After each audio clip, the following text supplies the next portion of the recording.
What's up, you guys? Welcome back. Hello, everybody. Welcome back to the channel. I hope everybody had a wonderful Christmas. I hope Santa brought you everything you wanted. I had somebody tell me the other day that Santa was not real. And it really got me thinking, man, like all these years, is he real or not? I don't know. Nonetheless, we're back with some more Grand Theft Auto. And today what we have are some awesome facts about GTA San Andreas, the most hyped up GTA in the series, everybody's favorite aside from GTA 5. And I covered Vice City facts last week on the channel. If you guys missed it, you can find it linked down below. And I've said it before and I'll say it again. The reason I do these videos is I love to keep the older GTAs alive. I love the nostalgia effect it has. As weird as that sounds on me when I play the games because they're so cool. And being that they're over a decade old, it's just awesome. We can keep them relevant. And I love to inform the younger audience, younger generation, yeah, you watching this, about these older games that you may not have played before. So hopefully you find the video enjoyable. If so, be sure to hit that like button. Let's go for 1,000 of those bad boys on each account. You guys need to make 1,000 accounts each. And every one of you need to leave 1,000 likes. I know it's possible. And yeah, let's go ahead and get started. Roll it. So the first fact we have here is actually about a bridge, and it's the Ganton Bridge. And you're probably thinking, okay, there's tons of them in the game. Which one's this? And it's actually the bridge that just goes right over Grove Street, home. At least it was before I fucked everything up. And what's crazy is that this bridge plays two very prominent roles in the GTA San Andreas storyline. The first one is in a mission called House Party, where we kill some ballas on top of the bridge. And the second one is in the final mission in San Andreas called End of the Line, where Officer Frank Tenpenny crashes his fire truck through this bridge, resulting in his death and the game's end. And in this mission, End of the Line, we see, of course, the fire truck destroy the bridge, and after this mission, and even before, when you start a brand new game, we can actually destroy this bridge still, and it's just a very interesting thing to do. You can destroy it with rocket launchers, satchel charges, grenades, any kind of heavy weapon, as well as we can even drive a vehicle through the bridge ourselves. And I've played GTA San Andreas since it first came out, and this is actually one of those facts that I haven't known for very long at all. So did you guys know that GTA San Andreas was supposed to feature 3 playable protagonists, just like we have in GTA 5 with Michael, Trevor, and Franklin? This idea was originally supposed to be implemented way back when San Andreas came out, and we found this out a few years back from an interview conducted with Leslie Benzies, one of the higher-ups at Rockstar Games. And it's a French article. It can no longer be found, but we can actually access it through the GTA forums, which is pretty cool. But nonetheless, they go on to say in this article that it's not the first time Rockstar Games consider multiple protagonists in one of their titles. As you know, GTA 5 will have 3 protagonists. However, Leslie Benzies, who is known for his work in the Grand Theft Auto series, revealed that they did in fact think about including multiple protagonists in GTA San Andreas, but the holdup is that it wasn't possible due to the technical limitations of the PS2 and the Xbox back in the day. So very unfortunate there that we didn't get 3 protagonists in San Andreas, but I do find it cool just to think of how the game would have changed and what we would have versus what the final product was and what we know now with just CJ. So, you know, we have 3 cities in GTA San Andreas. We've got Los Santos, San Fierro, and Las Venturas, and these are major cities. So what if you had a character in each of these cities that we just switched between or just had different parts of the story that we play as? Who knows? But just the concept of this I find very, very cool.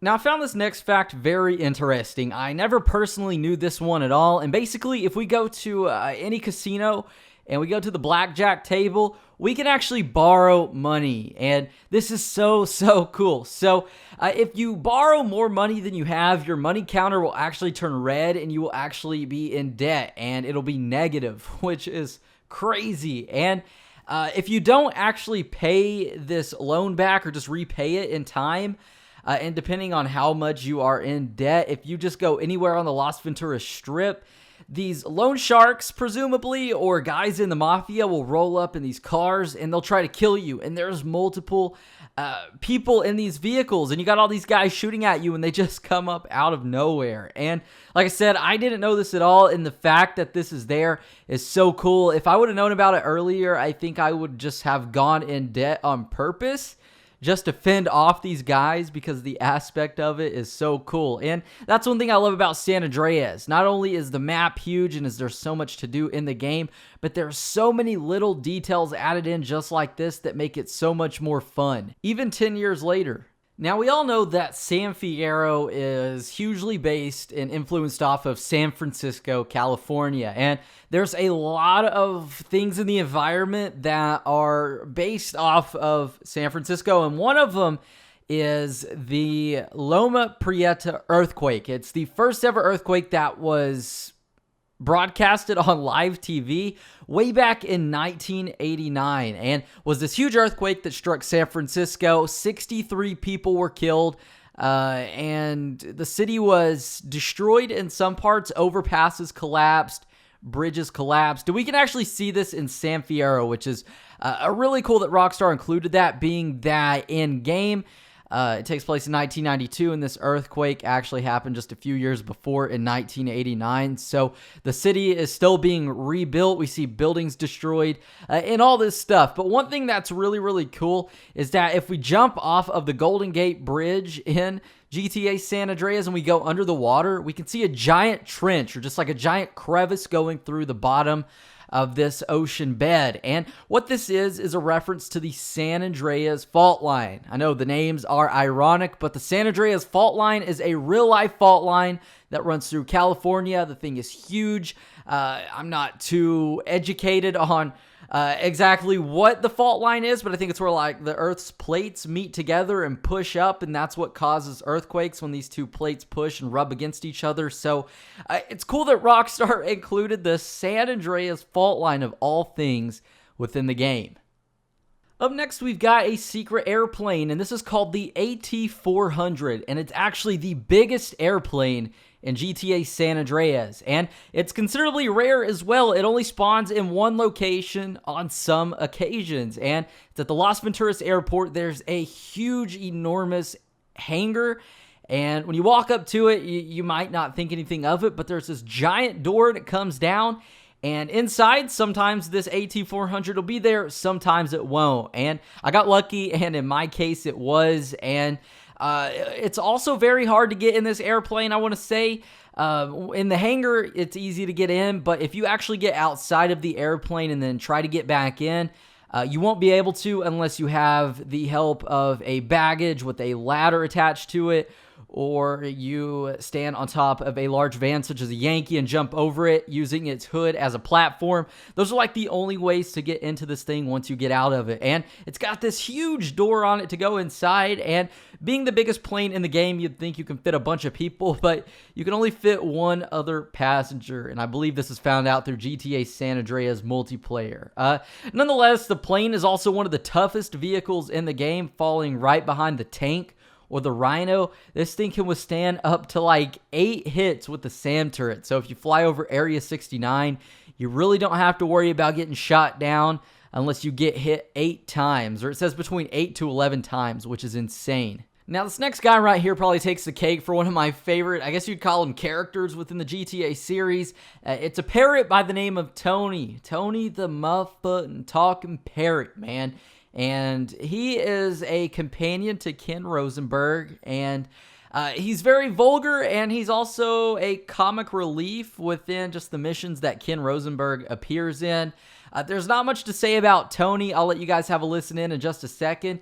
Aside from the fact that he could be based off of Tony Montana, because the first ever quote that we hear him say within San Andreas is actually something that Tony Montana says within Scarface. So his name is probably a reference to Al Pacino's character in this movie. But nonetheless, I want you guys to listen in on Tony and just let me know what you think of this guy. I never fucked anyone over in my life who didn't have it coming to him. Now, out in the desert, there's a small restaurant called the Little Probe Inn, and that's like a play on alien humor, as well as it's kind of based off of a real-life restaurant somewhere in Nevada near Area 51. So, pretty cool place. When you go inside, there's a bunch of pictures of UFOs on the wall that are supposed real-life UFO sightings, but if we actually go in the back, there's this kind of like Lester Crest-themed room almost from GTA 5. It looks like something you'd find in Lester's house. There's a map on the wall with a bunch of dots that are just like supposed UFO sightings around the San Andreas map. And what's actually interesting about this, aside from the room and all the UFOs, is that this map is actually the GTA San Andreas beta map. It's what the map looked like before the game was finished. It's what the map was originally supposed to look like before it was changed up a bit. So it's cool that we get a look at what the game was supposed to be versus what we actually got. So things like this are I love seeing these things added in the game is what I'm trying to say. Because it's cool to think of what we got, like our final product, versus just what we were originally supposed to get. And all these ideas Rockstar had, but they just tossed aside. Now, last up, we have the mission St. Mark's Bistro, where CJ is ordered to fly to Liberty City by Salvatore Leone and take out a member of the Forelli crime family. And whilst doing this mission, we can actually explore a little bit of Liberty City and kind of see what it looks like. It's pretty much the same as GTA 3, and you can't really explore it too much because you'll fall through the roads, but we can take a look at Liberty City and San Andreas, which is just an interesting feat in and of itself. So what you do is you get outside of the bistro or this restaurant here, and you need to use the super jump cheat to do this. Do not kill any of the guys outside, run past them, and then just super jump over this wall, and you're going to be in this like alleyway. And then if you go either to the left or the right, you can take a look around Liberty City. You can explore it just in some areas. And like I said before, even though you can't explore the whole city, it's cool just being able to check out Liberty City within San Andreas.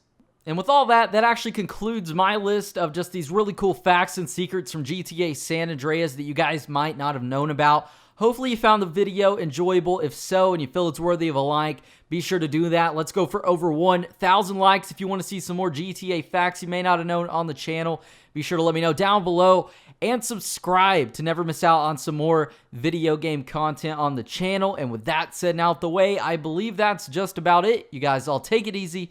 Have a safe one. My name is Zach Cox, and I'll catch you guys in the next video.